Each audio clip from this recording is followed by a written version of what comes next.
Yo, yo, yo, what's going on, you guys? It's your boy, 3 Stickity Stacks in this thing, baby, representing Team Kings of Games. And today I'm actually coming at you guys with an idea I had. I decided I wanted to build a pure Blue Eyes variant. I've seen some Blue Eyes builds, but I also know that a lot, and I mean a lot of people that want to see a Blue Eyes deck profile actually want to see a Blue Eyes deck profile. You know what I mean? Otherwise, you're going to see these comments like, this is not an actual Blue Eyes deck. This is just guard dragons with blue eyes cards. You know what I mean? Even though guard dragons is literally one LP, one Pisty, and your opponent, the person could be playing like 20 blue eyes cards, they'll still say, nah, this is just guard dragons with the blue eyes engine, which doesn't make sense. But it's like, you just understand where the salt's coming from.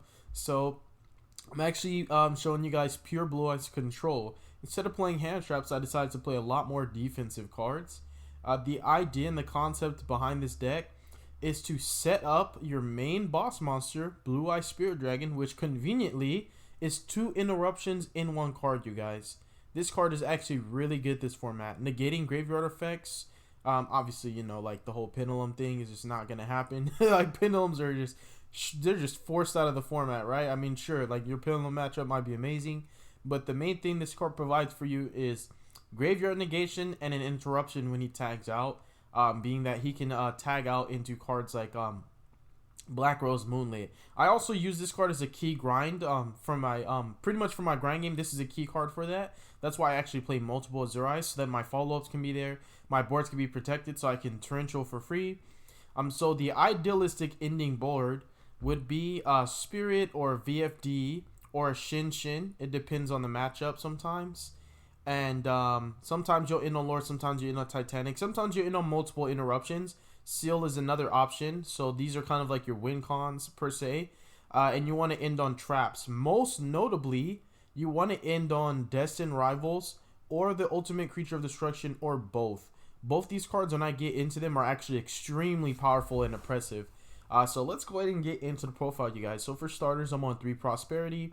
As you can see, I'm playing quite a few multiples. And there are some cards that I'm just not going to summon, right? So, right off the bat, you have targets to reveal even up to 6 cards off of this. This is better than Desires. I've always hated Desires and Blue Eyes because you hate to banish your targets, you know? Not only for your Ancients, but your targets in deck, because then you can't really grind. Because this deck is not the best when it comes to the grind game. So that's why you got to build it a certain way to make sure that stability can be maintained without having to burn through too many resources too fast, you know what I mean? So this is better than Desires. Next up, I'm playing 3 Bingo Machine Goes. The reason why I play 3 Bingo Machine Goes is because I actually play the trap cards for the Blue Eyes archetype as part of my control strategy. Having an invincible Blue Eyes is pretty broken, right? Can't be destroyed by anything. It's unaffected. Can't be destroyed by battle, and anything in battles just dies, and then you just reset this card and loop it. It's pretty disgusting. And then having a pretty much a skill drain, searchable skill drain at that. Alternatives always treated as Blue Eyes. It's pretty easy to get Blue Eyes out onto the field. It's not hard at all.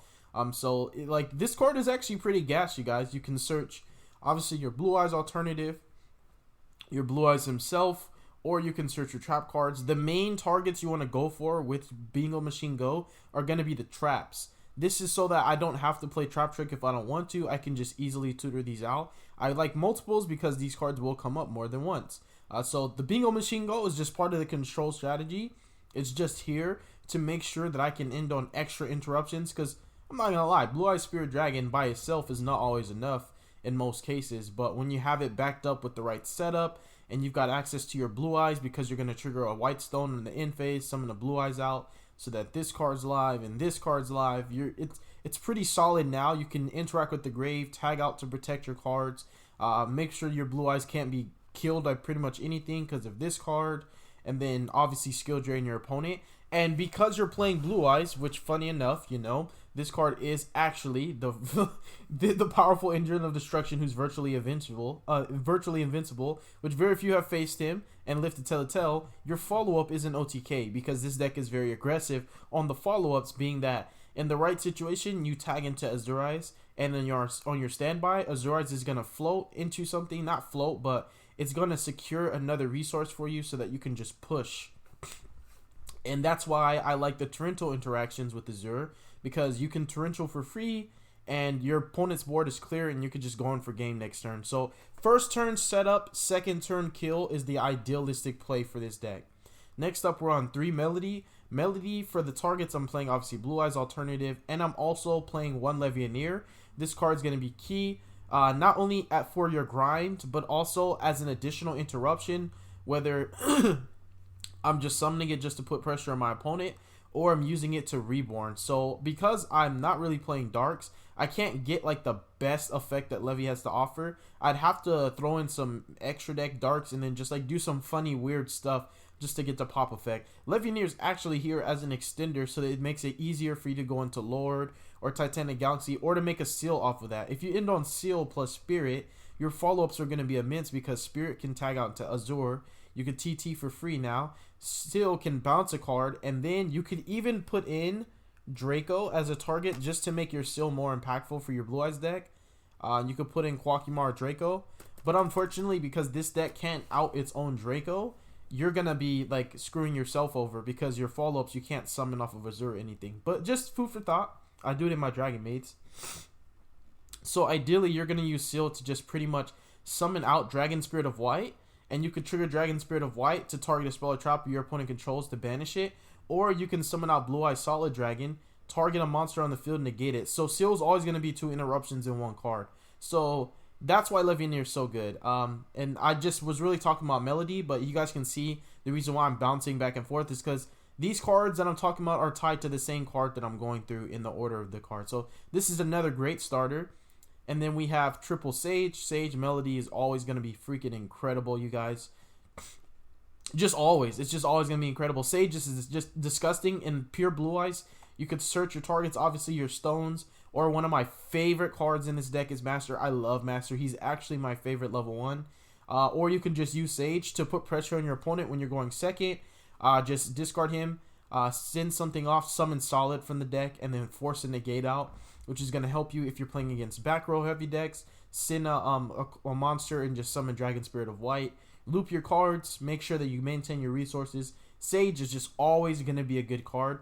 And the idea behind this deck is to get literally a level 8 and a level 1 tuner to summon your level 9s. I play so many level 9 synchros because that's just how I want to play my Blue Eyes. It's just the way I want to do it.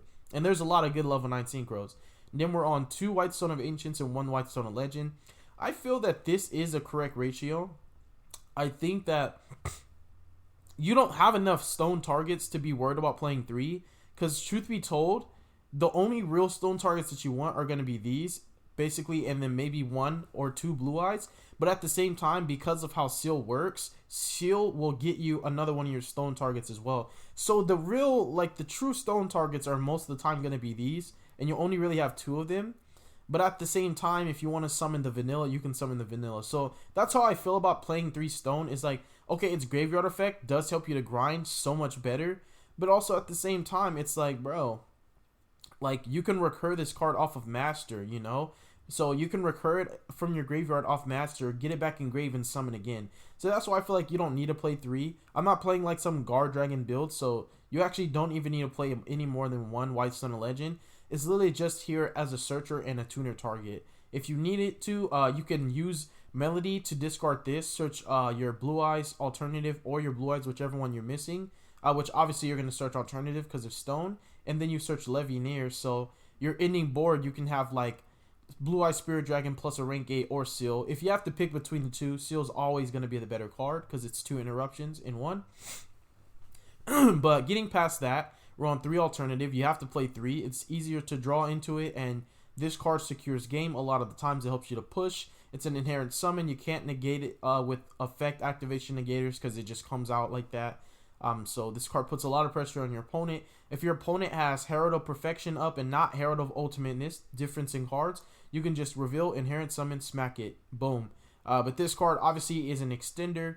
It helps you to get out your level 9 synchros and your rank 8s a lot easier, and it pressures your opponent, and it counts as Blue Eyes White Dragon while it's on the field or in the graveyard. That helps you to make sure Destined Rivals and Ultimate Creature of Destruction is live. This only works on Blue Eyes monsters, so it doesn't have to be Blue Eyes himself, but it's like, what Blue Eyes monsters are you playing besides the dragons, right? That pretty much already are Blue Eyes. But anyways, moving past that, I play 3 vanilla. I know it's weird to play 3 vanilla, but the reason why I play 3 vanilla is for the grind. If you only have 4 stone targets and you burn through 3 of them, like literally between your first turn and your opponent's turn, you're only going to have 1 left. And there's a big problem with the grind. So that's why I actually play 3 vanilla Blue Eyes. Because I need more targets to make sure that my engine's not dead before my opponent's dead. You know what I mean? So now we're getting into Solid. I like this card. It's really, really good. I don't know why more Blue Eyes players don't play this, but if this card's normal or special summon, I'm going to have to blow my nose after this. You can target one face-up monster your opponent controls, negate its effects. Guess what? That's forever. That's why this card's so good. It negates forever. Like, that monster's effects do not come back. When your opponent activates a card or effect, quick effect, shuffle this card back into your deck.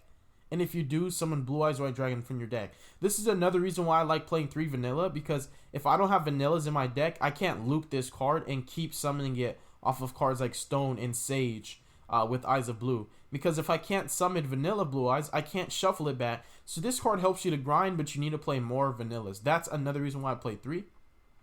So it'll continue to pressure your opponent, constantly permanently negating cards, and then whenever you want to, he tags himself out and basically summons vanilla Blue Eyes, and then he's back in your main deck so that he can be a target for you. So this is a really, really, really solid one of. Now we're getting into Spirit. Spirit is pretty disgusting too. It's just back row removal, and at the same time, this card also can tag into Blue Eyes itself. And the thing is, it banishes. That's the key thing. And because it's treated as a normal monster while in the hand or grave, this is another Azure target where you can just keep grinding through those back rows, keep banishing them. Because you'd be surprised. A lot of back rows can't do anything if your cards can't be targeted or destroyed.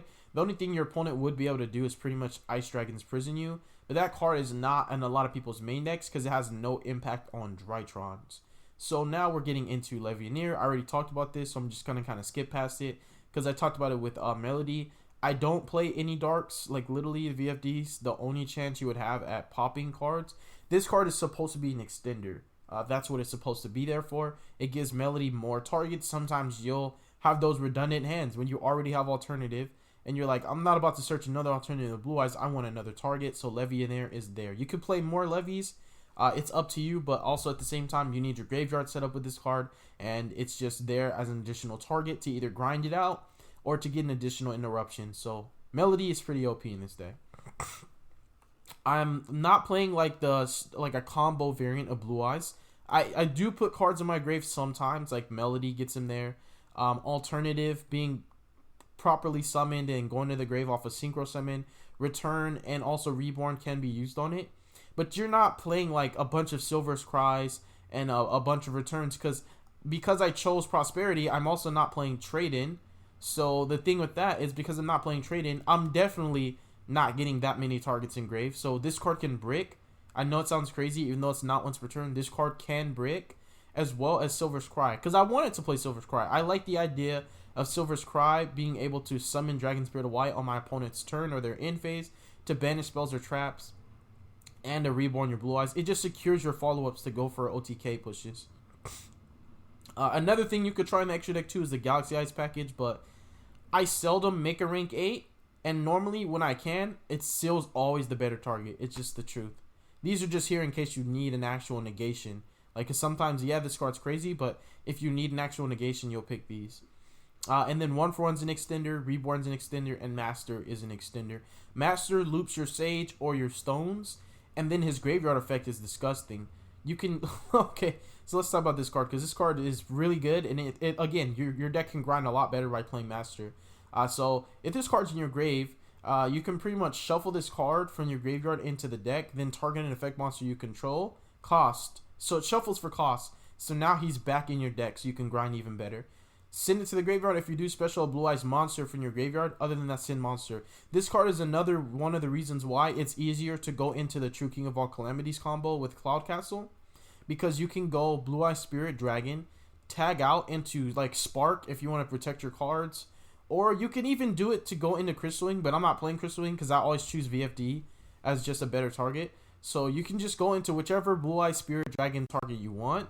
And then you're going to do the Master with Eyes of Blues combo. So you could even ideally tag in a Spark. That's another reason why you want to play Spark.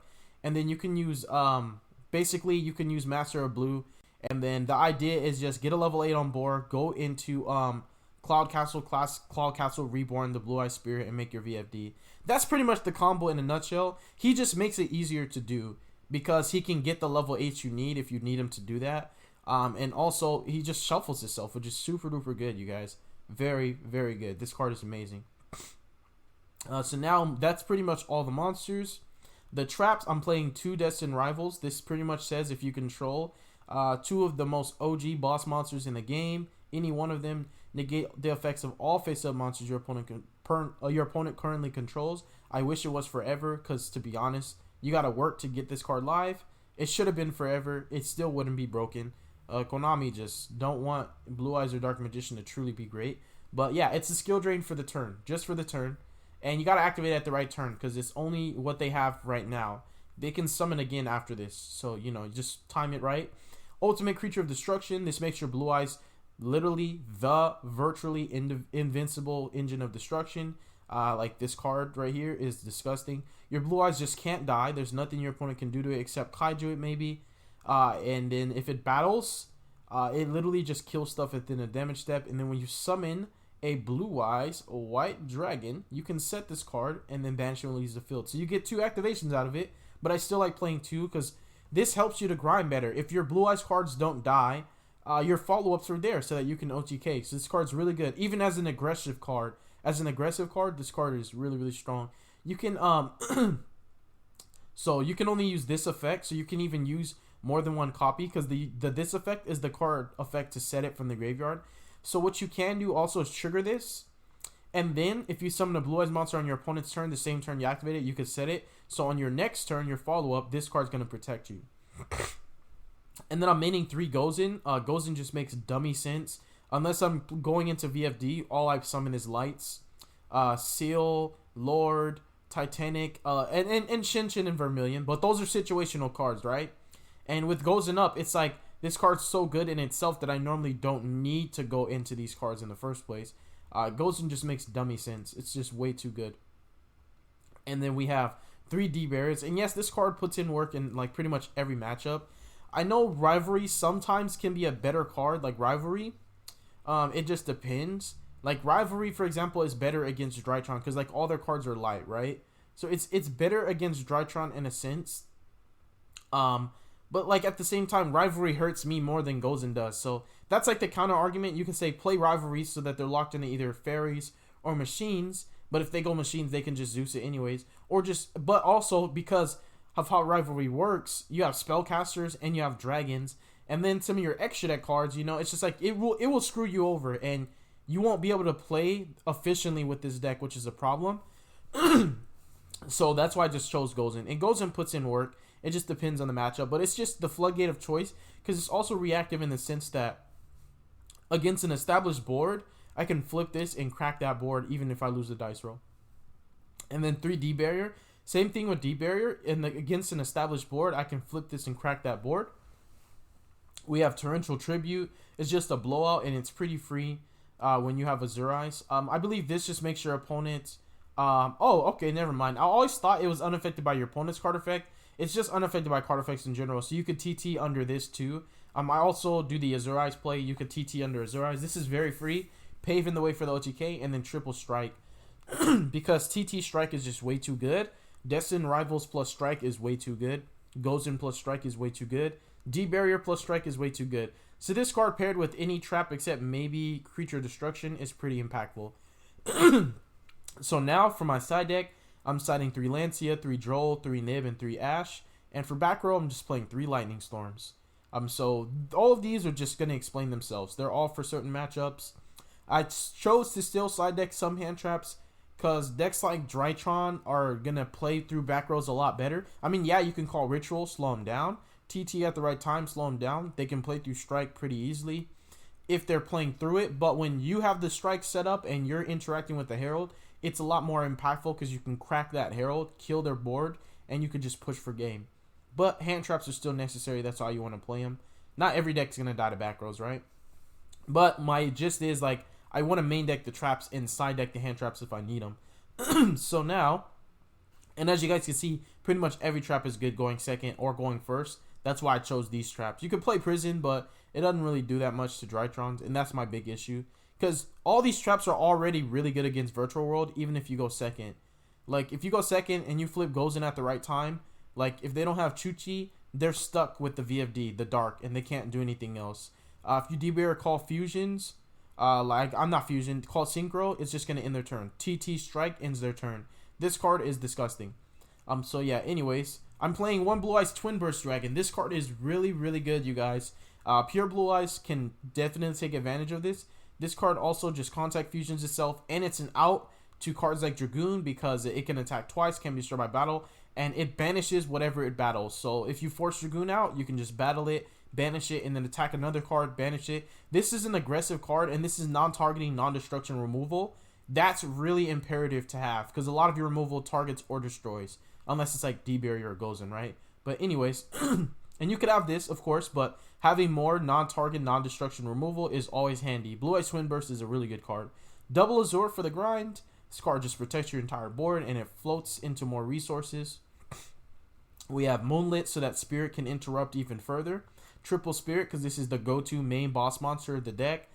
This is what you want to end on no matter what. You want to end on Spirit Dragon. This card is very, very good right now, including against Shaddolls. This card is just incredible. It's really disgusting. And while you have Moon Rose up, as long as it can stay up, you know what I mean, this card is just going to keep pressuring your opponent because you summon level 5 or higher all the time, and you can trigger this effect to target a special summon monster and just bounce it. The reason why this is good against Shaddolls is because it can negate their graveyard effects, and then this card bounces their fusion so it doesn't float into another spell or trap. Shin destroys like Phantom Knights and Prank Kids and Shaddolls to a very large degree. It's also super duper good against Eldritch. This is your backup plan for Eldritch because, like, yeah, Spirit can negate Eldritch cards, but Eldritch can grind so much better than this deck, right? And that's just the truth. So you want to have Shin because once you get it, it'll just keep floating. It's just such a good card. And then we have Cloud Castle and Vermilion and Spark. As you guys can see, I'm not playing very many rank 8s because I don't really summon them a lot. I focus more on level 9 Synchros. I think that's just a better way to go, but to each his own, right? Just play however you want. I like Spark also because it can protect, like if I wanted to play more Floodgates, like let's say I just wanted to be crazy and play like Summon Limit or Anti-Spell, I could just use Spark to protect it from cards like Lightning Storm and Twin Twisters. Not Cosmic Cyclone, I'm aware, but still it just targets any face-up card and it can be destroyed by battle card effects. Again, more TT fodder, right? And Vermilion's pretty nice too for follow-ups and also for cracking boards. And then we have Hope. Hope is really, really, really good right now. Taking the spell away, like the ritual spell in the Drytron matchup, taking the Quinlog and attaching it to this card in the virtual matchup, taking Curse Eldin and not letting it touch the graveyard. This card is just really, really good, you guys. We have Photon Lord, just so that you can have an actual monster negator, because you really don't. So you need a monster negator, and it needs to be able to negate monster effects in the hand too for the virtual world matchup. So that's why this is better than Felgrand. And then we have, obviously, you know, the Beast. And then Heretic. I might play 2 of this card. I might just bump this up to 2. Because this card's so good. It's a little bit harder to make sometimes. Because there are hands where you can only get 1 dragon out. But then there's hands when you can get multiple. And this card comes up. You know, it's a really, really good card. This is probably... I would say that this is literally the best Link dragon monster in the game. This is better than Elpy or Pisty. This is better than Borreload's, not Borreload, but this is better than all the guard dragons. This is better than any other dragon link type monster you can name. Even Borosword and Borreload. The reason why I say that is because this card gets you access to, if you're playing a dragon deck, this card lets you see your entire deck. And it interrupts your opponent, and it can turn into 2 interruptions. It lets you grind extremely well. I think this card is just exceptional. It's phenomenal. In my opinion, it's the best dragon, pretty much the best, almost the best dragon extra deck monster you could ever make. But when it comes to Link monsters, I think personally this is better than Pisty. This is better than Elpy. Yeah, guard dragons are amazing, but when you just think about face value, even if this card eats an Ash Blossom, it'll take a card away from your opponent. And it's like a slower Elpy. So if Elpy ever got banned, this card would be even more vital to every dragon strategy. So this card's just way too good. But with all that said, that is my profile. Let me know what you guys think, how you feel. I went pure just for the people that you know, would have complained if I played some combo build. I know how people are. People get salty sometimes. It's understandable. They want to see like a pure build, but also keep in mind that when people want to see like these old school cards and an old school deck and all that, you got to really think about it. If you're not putting a modern twist to it, like, and I mean a modern twist, not like a 2013 twist to it or anything like that. Like when you're not putting a modern twist to it, putting at least some newer cards, that deck's always going to struggle against the heavy hitting meta decks right now, because that's just how it is. Like, people expect a content creator to make gladiator beasts, and then they'll complain about you ending on Apollousa and Titanic, and they'll be like, this is not gladiator beast. People expect you to play a Blue Eyes deck, and then they'll complain just because you're using the Guard Dragons, which are there to help any dragon deck. Guard Dragons were direct support for any dragon strategy to be more consistent and more explosive, but that's not good enough for people. You know, they want you to play like GOAT format and make it good still without putting new cards in it. And that's something where I definitely, you know, I did this more to appeal to the fans, because I know people would complain like probably whine like babies if I played Guard Dragon Blue Eyes.